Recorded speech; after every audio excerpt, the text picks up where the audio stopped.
Entremos en este análisis acerca de las pensiones. Le agradezco mucho a Federico Rubli Keiser, economista y socio consultor del despacho MAT Asesores, que nos acompaña hoy para poder platicar acerca de estos temas. Federico, bienvenido, ¿cómo estás? Muy bien, muchas gracias, un placer. Buenas tardes. Oye, para empezar, vamos retomando un poco este tema del anuncio del presidente de esta mañana acerca del sistema de pensión universal.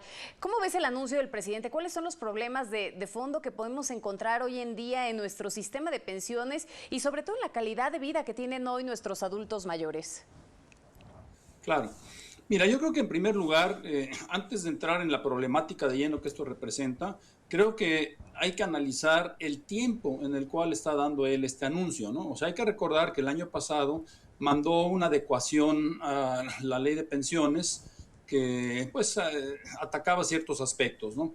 Sin embargo, entonces uno se preguntaría por qué no haber metido en ese paquete de acciones que mandó al Congreso, haber metido esta modificación, que hay que señalarlo, ya lo decían ustedes, ¿no? O sea, es una modificación que regresa a lo que se tenía, ¿no? O sea, inicialmente teníamos el límite de 65 años, él lo subió a 68 y ahora lo está regresando a 65.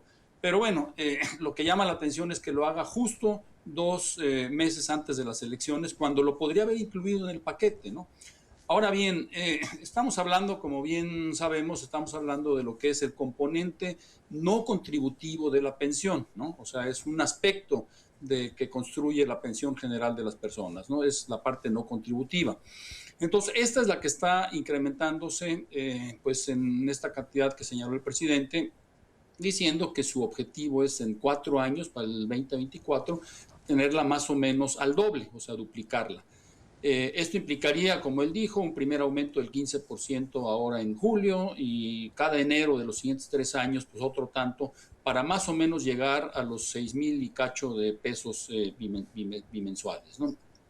Entonces, el problema que esto tiene es que, pues en primer lugar, para ver cómo esto realmente tiene un tinte electoral, es que, pues de plumazo, está incrementándose la base que tendría acceso a esta pensión universal o a esta pensión no contributiva, conocida como la pensión de adultos mayores, la PAM para usarlo por sus abreviaciones, crecería de más o menos 8 millones a 10.3, 10.5 millones, ¿no? Entonces, pues ahí son 2,5 millones de adultos mayores que se verían beneficiados porque se les baja la edad de acceso a esto de 68 a 65, ¿no? Ahora, aquí me parece que el trasfondo, y ya mencionabas, ¿no? Claramente podría llegar a tener un tinte electoral, no me queda la menor duda, pero ¿va a tener el gobierno la suficiente capacidad como para sostener a través del gasto público estas pensiones universales de los adultos mayores o se está comprometiendo el futuro? Bueno, eso es precisamente lo grave y es lo más preocupante de esta medida, ¿no? A mi manera de ver, son cuentas alegres, hicieron la segundidad, porque ya de por sí el sistema de pensiones en general tiene un costo muy elevado para las finanzas públicas, ¿no? Pueden ser al año de 800,000 millones de pesos o más. Entonces, aquí en este segmento de la pensión de adultos mayores, de esta pensión universal, el costo puede incrementarse fácilmente en 48 hasta 77%, ¿no? El presidente lo mencionaba, que 135,000 millones de pesos a 240,000. Me parece que son cifras no elaboradas con mucho cuidado. Si uno Claro. pues viendo que es un aumento del 15% para el año que entra, y más o menos los beneficiados aumentan en más o menos 20 y tantos por ciento, pues ya nada más por eso tendríamos un 50% de aumento. ¿Qué es un 50% de aumento de costo del erario público? Representa entre 65,000 y 70,000 millones de pesos. O sea que el presidente con este anuncio, pues de un plumazo, crea la necesidad adicional de cuando menos 65,000 millones de pesos, que es una cantidad muy importante. Ahora, las finanzas públicas definitivamente como están no pueden aguantar un incremento de la nada de esta cantidad. Sobre todo también porque el presidente ha dicho que él quiere empujar una reforma fiscal después de las elecciones pero es una reforma fiscal muy peculiar, porque dice, es una reforma fiscal que no debe de aumentar impuestos, es una reforma fiscal que no debe de aumentar deuda, y es una reforma fiscal que no debe de aumentar precios públicos, como por ejemplo la gasolina.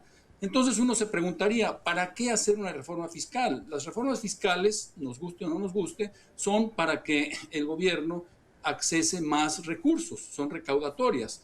Y aquí, pues claramente hay una necesidad adicional de 65,000 millones que tiene que hacerse llegar para el año que entra, ¿no? Entonces uno diría, bueno, ¿de dónde va a salir esto? Y ni siquiera para el año que entra, es este año, porque él ya a partir de julio va a incrementar este 15%, ¿no? Entonces ya tenemos para el fin de este año, el presupuesto que ya está aprobado, tendríamos que contemplar 65,000 millones, cuando menos, de pesos más, claro, para enfrentar esto. Entonces, definitivamente no existe espacio fiscal en las finanzas públicas. Y que ya lo dijo el presidente, ¿no? Ni para este año y menos para el año que entra.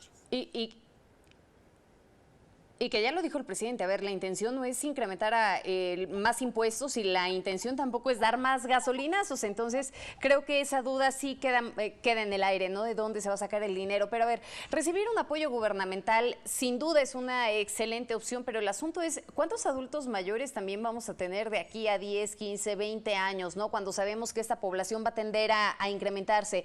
¿No sería mejor buscar algunas alternativas para generar una reforma apta, una reforma que sea integral dentro del sistema de pensiones que es bien sabido, también es una bomba de tiempo? Definitivamente ese es el meollo del asunto, ¿no? Y esto, pues hay que remontarnos a lo que supuestamente llamó reforma de pensiones, que fue aprobado el año pasado, ¿no? Que hay que insistirlo, lo que se aprobó no es una reforma al sistema de pensiones, sino que fueron acciones que van en la dirección correcta, pero no es una reforma lo que tenemos que llamar integral. Necesitamos una reforma integral que pueda enfocarse a todos los aspectos que complementan toda la parte de una medida de seguridad social, como lo es la pensión, y no nada más las contribuciones como las negoció con el sector privado, ¿no? Entonces, a mi manera de ver, se perdió un tiempo, inclusive un tiempo político muy valioso el año pasado, al no empujar una reforma que sea realmente integral, ¿no?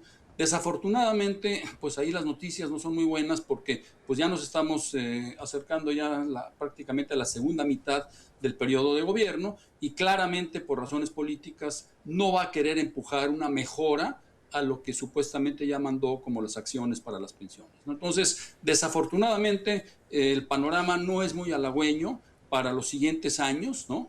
En donde pues vamos a tener que seguir sufriendo pensiones insuficientes para nuestros adultos mayores, que como bien señalas, van a ir creciendo a una tasa realmente muy importante el envejecimiento que tenemos en los siguientes años, ¿no? Y décadas. Oye, Federico, dime una cosa, porque, a ver, sin duda cuando hablamos ya en forma de un sistema de pensiones, no de un programa de asistencialismo, sino de un programa de pensiones en serio, nos damos cuenta que pues de pronto este es el coco de muchos países, ¿no?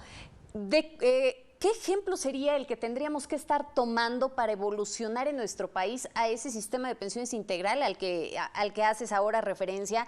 ¿Y cuáles serían los retos entonces que está enfrentando el gobierno federal actualmente? Yo creo que el reto principal es precisamente empujar una reforma integral que se aboque a atacar todos los diversos aspectos como un gran instrumento de seguridad social que tiene que tener el Estado para su población, obviamente con contribuciones del sector privado. Yo creo que un muy buen ejemplo es el sistema de Finlandia, el sistema de Suecia y con ciertos matices el sistema del Reino Unido. Creo que esos son sistemas de los cuales podríamos aprender mucho para poder reformar de una manera mucho más justa y equitativa para los adultos mayores el acceso a una pensión hacia el futuro. Te agradecemos mucho, Federico, el hecho de que hoy compartas con nosotros este análisis, estas apreciaciones. Por favor, mantengámonos al habla. Claro que sí, con muchísimo gusto. Muchas gracias y muy buenas tardes a todos.